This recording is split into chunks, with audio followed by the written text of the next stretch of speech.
यदि आपको ये 9 संकेत मिलते हैं तो आप कोई साधारण मनुष्य नहीं हैं।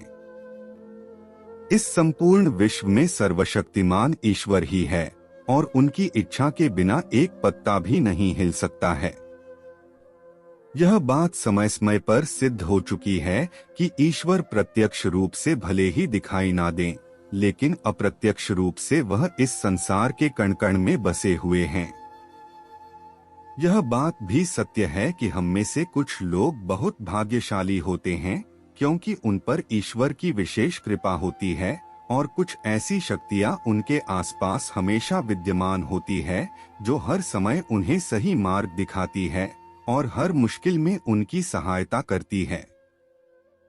यही नहीं, यह ईश्वरीय शक्तियां कुछ ऐसे व्यक्तियों को चुनती है जो खुद भी सही मार्ग पर चले और दूसरे लोगों का भी सही मार्गदर्शन कर सके तथा उनकी सहायता कर सके। लेकिन हमें कैसे पता चल सकता है कि किन व्यक्तियों के पास अलौकिक शक्ति है या कौन से व्यक्तियों पर ईश्वर की कृपा है?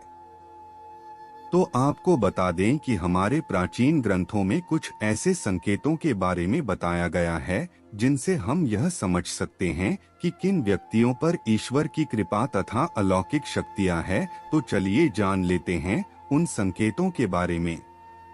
पहला संकेत, जिन व्यक्तियों के अंदर काम, क्रोध, ईर्ष्या, मोह माया, लोभ तथा अहंकार जैसी भावनाएं नहीं होती, उन व्यक्तियों पर ईश्वर की विशेष कृपा होती है। ऐसे व्यक्ति व्यभिचार नहीं करते, उन्हें क्रोध नहीं आता या अपने क्रोध पर काबू रखना आता है। ऐसे व्यक्ति अपने मुख से कभी गाली गलौज नहीं करते। ऐसे व्यक्ति अपने मन में ईर्ष्या की भावना न रखकर दया और प्रेम की भावना से दूसरों से पेश आते हैं। ऐसे व्यक्ति संतोष वृत्ति के होते हैं, यानी कि उसे किसी भी वस्तु का अत्यधिक लालच नहीं होता है। उसे जितना प्राप्त होता है उसमें वह स्वयं को संतुष्ट मानते हैं। दूसरा संकेत, यदि किसी व्यक्ति को सपने में कई बार मंदिर या उसके आसपास का परिसर दिखाई देता है तो शास्त्रों में ऐसे व्यक्ति को भाग्यशाली माना गया है। जिन व्यक्तियों को अपने सपने में ईश्वर का बार बार साक्षात्कार होता है, उन्हीं व्यक्तियों के साथ ईश्वरीय शक्तियां जुड़ी होती है। भगवान ऐसे व्यक्तियों को कुछ विशिष्ट संकेत भी दे सकते हैं जिनसे वह व्यक्ति समझ सकता है कि अलौकिक शक्तियां हर कदम पर उसके साथ हैं। तीसरा संकेत, जो व्यक्ति अपने दैनिक कार्य से बचा हुआ समय ईश्वर की भक्ति, आराधना और नामस्मरण में व्यतीत करता है और ईश्वर को सत्य मानते हुए उनकी अनुभूति करने में समर्थ होता है, वास्तव में उस व्यक्ति के आसपास एक ईश्वरीय शक्तियों का पवित्र घेरा होता है जिसके कारण उसे ईश्वर का आभास होता रहता है।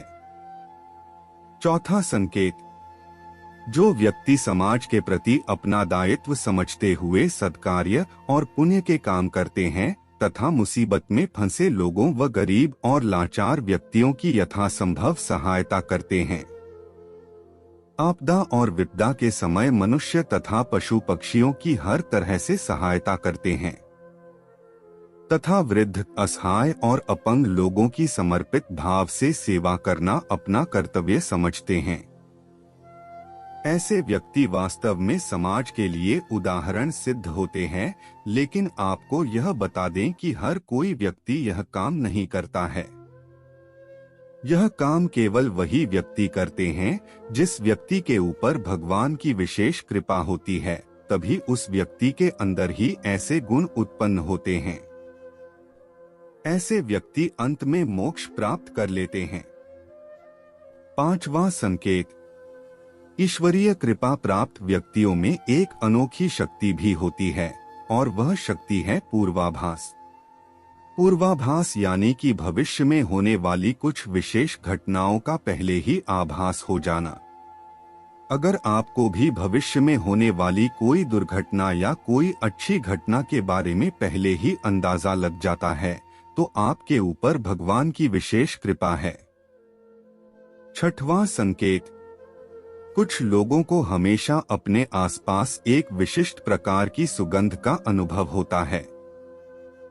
हमेशा सुगंधित फूल, अगरबत्ती, धूप या कपूर जैसे पवित्र सुगंध का झोंका सा हवा में तैरता हुआ महसूस होता है, तो यह उसके आसपास ईश्वर की उपस्थिति का संकेत तथा देवी देवताओं का आशीर्वाद होता है। 7वां संकेत, ईश्वर का समय यानी कि ब्रह्मा मुहूर्त सुबह 3:30 से लेकर 5:30 या 6 बजे तक का समय होता है।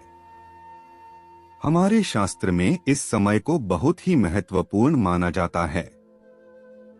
ब्रह्मा मुहूर्त को देवताओं का समय माना गया है क्योंकि इस समय के वातावरण में एक सकारात्मक ऊर्जा का संचार होता है।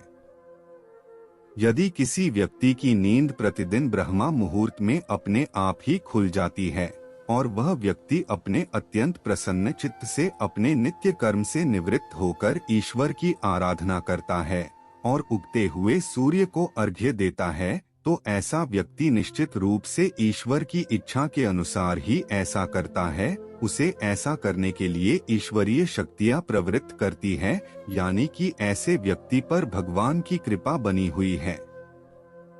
8वां संकेत, कई बार हम किसी मंदिर या धार्मिक स्थल पर भजन कीर्तन या कथा सुनने जाते हैं। कितने भी सुंदर भजन हो या कितनी भी अच्छी कथा हो, बीच बीच में हमारा ध्यान भटक जाता है और हम कभी अपने घर के विषय में, कभी अपनी किसी समस्या पर या फिर अपने आसपास बैठे लोगों का विचार करने लगते हैं।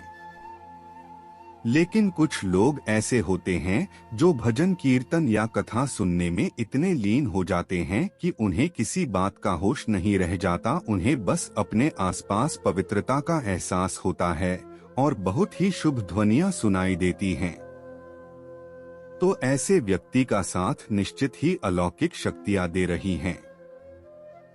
9वां संकेत, जो व्यक्ति ईश्वर के चरणों में ही परम आनंद की अनुभूति करता है और ईश्वर भक्ति को ही वास्तविक आनंद मानता है, ऐसा व्यक्ति न तो कभी दुखी रह सकता है और न ही किसी को दुख दे सकता है। ऐसे व्यक्ति का मन और मस्तिष्क हमेशा शांत रहता है, जिससे वह कभी भी सत्य व सदाचार के मार्ग से विचलित नहीं होता। यह उसे ईश्वर से मिला एक विशेष आशीर्वाद होता है, जिससे वह समाज में हमेशा मान और सम्मान प्राप्त करते हैं। तो दोस्तों, हमें कमेंट करके जरूर